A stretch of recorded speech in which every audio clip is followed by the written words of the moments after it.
नमस्कार दोस्तों, एक बार फिर से स्वागत है आपका हमारे चैनल द अंशु वॉइस पर। वीडियो शुरू करने से पहले दोस्तों एक बार अपनी सच्ची श्रद्धा के साथ जय श्री राम जय बजरंगबली कमेंट में जरूर लिखें। हिंदू धर्म में एकादशी व्रत का बहुत ही महत्व है। वहीं आषाढ़ मास के शुक्ल पक्ष की एकादशी तिथि को देवशयनी एकादशी के नाम से जाना जाता है। धार्मिक मान्यताओं के अनुसार इस दिन भगवान विष्णु की पूजा करने से व्यक्ति को कई गुना फल की प्राप्ति होती है। इस साल 29 जून बृहस्पतिवार को देवशयनी एकादशी है। सनातन धर्म में देवशयनी एकादशी वर्ष का वह दिन होता है जब भगवान विष्णु 4 महीने के लिए योग निद्रा में चले जाते हैं और कार्तिक शुक्ल एकादशी पर जाते हैं। मान्यता के अनुसार इस दौरान धरती का संचालन भगवान शिव करते हैं। इस एकादशी तिथि को यदि व्यक्ति श्रद्धापूर्वक विष्णु जी का पूजन करता है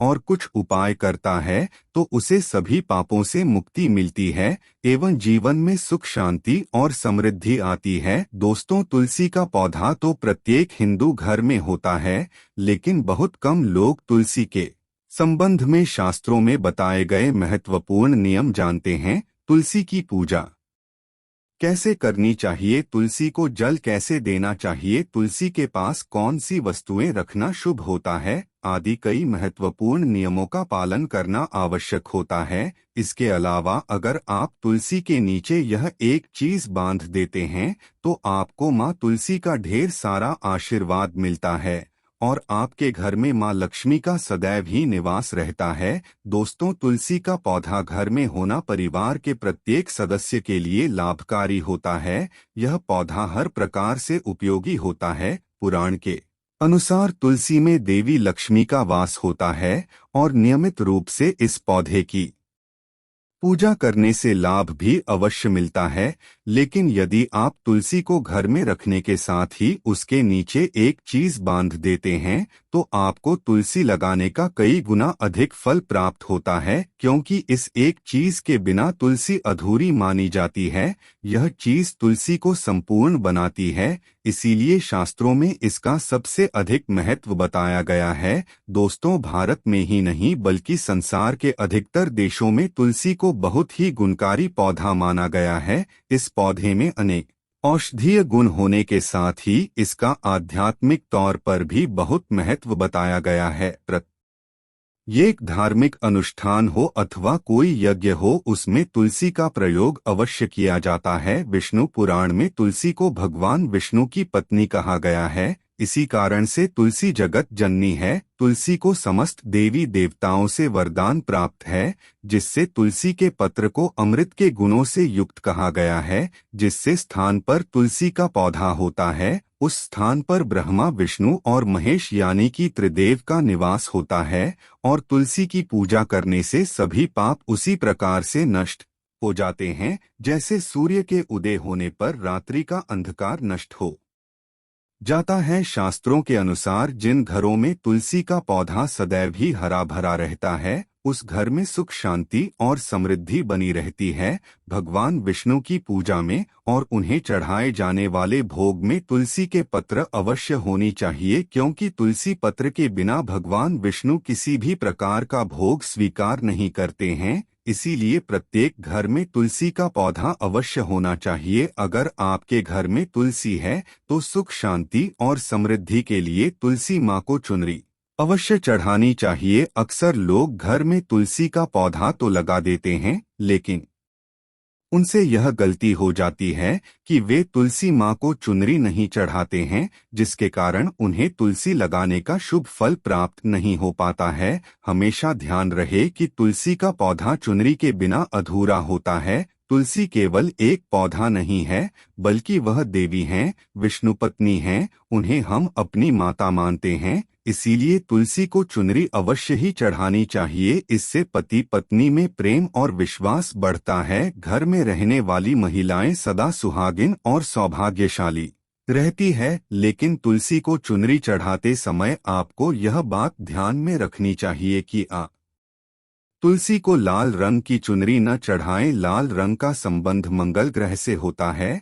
और बुध ग्रह तो इसी से संबंधित होता है। मंगल और बुध ग्रह मित्र नहीं है। बुध के अनुकूल शुक्र ग्रह और शनि है, इसीलिए तुलसी पर लाल चुनरी कभी नहीं चढ़ानी चाहिए। आप तुलसी पर हरे रंग की, पीले रंग की अथवा नीले रंग की चुनरी चढ़ा सकते हैं, लेकिन कई लोग पुरानी फटी हुई चुनरी तुलसी पर बांध देते हैं। ऐसा करना भी अशुभ होगा। तुलसी पर नई चुनरी ही बांधनी चाहिए। तुलसी पर चुनरी बांधने के लिए एकादशी का दिन सर्वोत्तम होता है। आप किसी भी एकादशी के दिन नई चुनरी लाकर उसे तुलसी के पौधे में बांध दें, इसके आपको कई गुना अधिक लाभ प्राप्त होंगे। तुलसी को बिना चुनरी के कभी ना रखें। अगर चुनरी पुरानी हो जाए तो चुनरी को एकादशी के दिन ही बदलना चाहिए। दोस्तों, तुलसी का विवाह भी अवश्य करना चाहिए। इससे मनुष्य के सभी दुखों का अंत होता है और सांसारिक जीवन सुखमय बीतता है। दोस्तों, कुछ लोग जाने अनजाने में तुलसी के पास ऐसी चीजें रख देते हैं जिससे तुलसी का अपमान होता है। तुलसी का पौधा बहुत ही संवेदनशील होता है। इसकी अच्छी तरह से देखभाल करनी पड़ती है, तभी इसके शुभ फल प्राप्त होते हैं। इसीलिए तुलसी के पौधे के पास आपको अपने मुख से अपशब्द नहीं बोलने चाहिए। तुलसी के पास भूल से भी जूते, चप्पल अथवा झाड़ू पोछा नहीं रखना चाहिए। इसे पाप माना गया है। जहाँ पर तुलसी का पौधा हो उस स्थान के आसपास थूकने से घोर अनर्थ होता है। तुलसी के पास जल से भरा हुआ पात्र भी नहीं रखना चाहिए। तुलसी के पौधे के पास दीपक जलाने के बाद दीपक को वहां से हटा देना चाहिए, क्योंकि तुलसी के नीचे बुझा हुआ दीपक रखना अशुभ माना जाता है। जिससे स्थान पर भी तुलसी का पौधा होता है उस स्थान को हमेशा ही स्वच्छ रखना चाहिए। इसीलिए नियमित रूप से तुलसी के पौधे के पास साफ सफाई का ध्यान रखें। तुलसी के पौधे में शिवलिंग और गणेश जी की प्रतिमा नहीं रखनी चाहिए। साथ ही तुलसी के गमले में अन्य किसी भी प्रकार का पौधा भी लगाना अशुभ होता है। तुलसी के पौधे के पास कपड़े भी नहीं सुखाने चाहिए, अन्यथा कपड़ों से गंदा पानी तुलसी के पौधे पर गिर सकता है। ध्यान रहे, तुलसी के पौधे को नाखून से नहीं तोड़ना चाहिए, इससे तुलसी का अपमान होता है। यदि तुलसी के पत्ते सूख कर गिर जाते हैं तो उन्हें कचरे में नहीं फेंकना चाहिए। उन पत्तों को आप तुलसी की मिट्टी के ही दबा दें। रविवार के दिन तुलसी के पत्ते नहीं तोड़ने चाहिए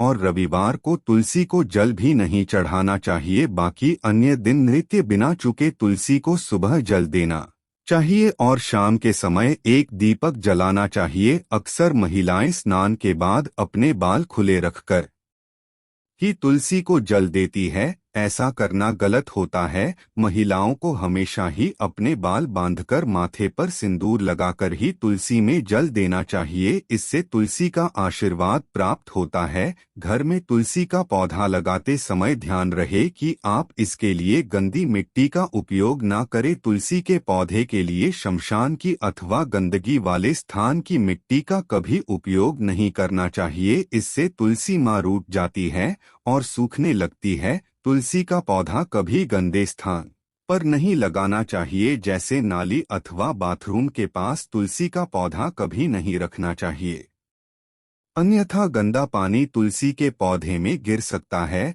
जो बहुत ही अशुभ माना गया है। घर में तुलसी का पौधा कभी सूखना नहीं चाहिए। शास्त्रों में ऐसी मान्यता है कि तुलसी का पौधा सूखना अकाल मृत्यु की सूचना देता है।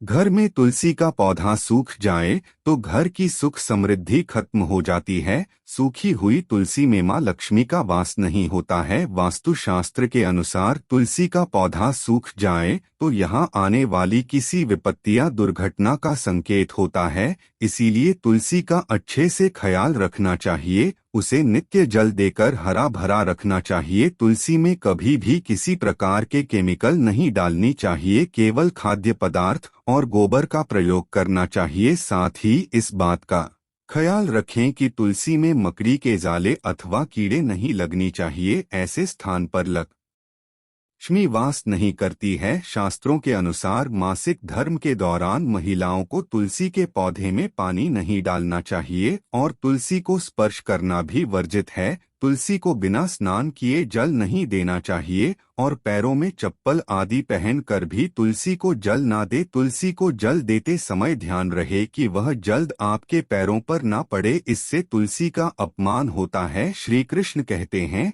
नित्य तुलसी के दर्शन से मनुष्य को स्वर्ग की प्राप्ति होती है और तुलसी पत्र के सेवन से उसके सभी पाप नष्ट हो जाते हैं। तुलसी का पौधा हमेशा ही घर के सामने लगाना चाहिए। इससे पूर्व अथवा उत्तर दिशा में लगाना सबसे अधिक शुभ होता है। अगर तुलसी के गमले में दूसरे पौधे उग जाते हैं तो उन्हें समय समय पर हटा देना चाहिए। अगर तुलसी के ही अन्य पौधे उगते हैं तो यह पौधे दूसरों को दान में देनी चाहिए। कहा जाता है कि जब घर में एक से अधिक तुलसी के पौधे अपने आप उगने लगते हैं तो घर में साक्षात माता लक्ष्मी का आगमन होता है। तुलसी के पास कभी कांटेदार पौधे नहीं रखनी चाहिए, इससे तुलसी मारूट जाती है। तुलसी के पास मरुस्थलीय पौधे रखना बेहद अशुभ माना जाता है। कैसे पौधों से नकारात्मक ऊर्जा निकलती है? शास्त्रों में कहा गया है, जिन पौधों से हरी भरी कलियों की उत्पत्ति ना हो उसके स्थान पर कांटे निकलते हो तो ऐसे पौधों को तुलसी के पास कभी रखना नहीं चाहिए, बल्कि मरुस्थलीय पौधे घर में किसी भी स्थान पर रखनी ही नहीं चाहिए। इन पौधों के कारण घर का वातावरण नकारात्मक बन जाता है। जैसे कई लोग नागफनी का पौधा सजावट के नाम पर घर में रखते हैं, ऐसा करना बिल्कुल गलत है। नागफनी का पौधा तो गलती से भी तुलसी के पास ना रखें, यह तुलसी की संपूर्ण सकारात्मक ऊर्जा को नष्ट कर देता है। लेकिन शास्त्रों में केले के पौधे का विशेष महत्व बताया गया है। अगर आप तुलसी के पास केले का पेड़ लगा देते हैं तो आपको कई गुना अधिक लाभ प्राप्त होंगे। केले के पेड़ में भगवान का विष्णु का वास होता है। इसे तुलसी के पास लगाने से घर में सुख समृद्धि आती है। साथ ही जिस स्थान पर भगवान विष्णु का वास होता है वहां पर लक्ष्मी खुद चलकर आती है। दोस्तों, अगर आपको तुलसी के पौधे में शालिग्राम भी अवश्य रखनी चाहिए। तुलसी के गमले में शालिग्राम रखने से तुलसी का और भी अधिक शुभ प्रभाव आपको देखने को मिलेगा। शालिग्राम भगवान विष्णु का निराकार रूप माना जाता है। यह काले रंग का पत्थर होता है जिसे विलक्षण और मूल्यवान माना गया है। इसे अगर आप तुलसी के गमले में रखेंगे तो आपके घर से संपूर्ण नकारात्मक ऊर्जा नष्ट हो जाएगी। मान्यता है कि शालिग्राम में अल्प मात्रा में स्वर्ण भी होता है। यह पत्थर उत्तर की गंडकी नदी में पाए जाते हैं। इसीलिए अगर आप शालिग्राम तुलसी के पौधे में रखते हैं तो भगवान विष्णु के साथ आपको मां लक्ष्मी की भी कृपा प्राप्त। आपके घर में कभी धन की कमी नहीं रहेगी। पुराण के अनुसार जिस घर में शालिग्राम होता है वह घर तीर्थों के समान श्रेष्ठ होता है। नित्य शालिग्राम के दर्शन और पूजन से सभी प्रकार के भौतिक सुखों की प्राप्ति होती है। यह स्वयंभू होने के कारण इसकी प्राण प्रतिष्ठा करने की आवश्यकता नहीं होती। इसे अगर तुलसी के पास रखकर इसकी पूजा रोज की जाती है तो व्यक्ति को धन संबंधी कोई समस्या नहीं आती है। विष्णु पुराण के अनुसार मृत्यु के समय शालिग्राम के चरण अमृत का जल सभी पापों से मुक्ति दिलाता है। वह मृत्यु के पश्चात वैकुंठ चला जाता है। यह चरणामृत औषधि के समान है, जो इसका सेवन करता है उसे मोक्ष मिल जाता है। कुछ लोग चरणामृत लेकर अपने सिर पर हाथ फेर देते हैं, बल्कि शास्त्रों में ऐसा करने का उल्लेख नहीं किया गया है। चरणामृत हमेशा दाएं हाथ से श्रद्धा भाव से ग्रहण करना चाहिए, लेकिन शालिग्राम घर में लाते समय ध्यान रहे कि वह असली हो। आजकल कई प्रकार के शालिग्राम मार्केट में मिलते हैं जिनकी पूजा करने का कोई फल प्राप्त नहीं होता है। घर में केवल एक ही शालिग्राम की पूजा करनी चाहिए। पुराणों में कहा गया है, भगवान विष्णु की मूर्ति से कहीं ज्यादा उत्तम होता है शालिग्राम की पूजा करना। शालिग्राम को चंदन लगाकर उस पर एक तुलसी का पत्ता रखना चाहिए। प्रतिदिन शालिग्राम को पंचामृत से स्नान कराना चाहिए। ऐसा करने से सभी जन्मों के पाप नष्ट होते हैं। शालिग्राम सकारात्मकता और सात्विकता का प्रतीक होता है। अंतिम महत्वपूर्ण बात आपको बता दें कि तुलसी का पौधा कभी लालच में आकर नहीं लगाना चाहिए। तुलसी का पौधा लगाए तो उसकी नित्य पूजा करना आवश्यक है। अगर आप इन नियमों का पालन नहीं कर सकते हैं तो तुलसी का पौधा घर में लगाकर तुलसी माँ का अपमान भूल से भी ना करें, इससे आपको विपरीत परिणाम भुगतने पड़ सकते हैं। तो दोस्तों, इस प्रकार से आप भी तुलसी के गमले में यह चीजें अवश्य रखें और सच्ची श्रद्धा से तुलसी के पौधे की देखभाल करें। माँ लक्ष्मी आपके जीवन में खुशियाँ और धन संपत्ति लेकर आएंगे। उम्मीद है आपको यह जानकारी अच्छी लगी होगी। वीडियो को लाइक जरूर करें, कमेंट में जय माँ लक्ष्मी और जय माँ तुलसी जरूर लिखें। साथ ही चैनल को सब्सक्राइब करें और इस वीडियो को अपने दोस्तों के साथ शेयर जरूर करें। मिलते हैं अगले वीडियो में। आप सभी का धन्यवाद।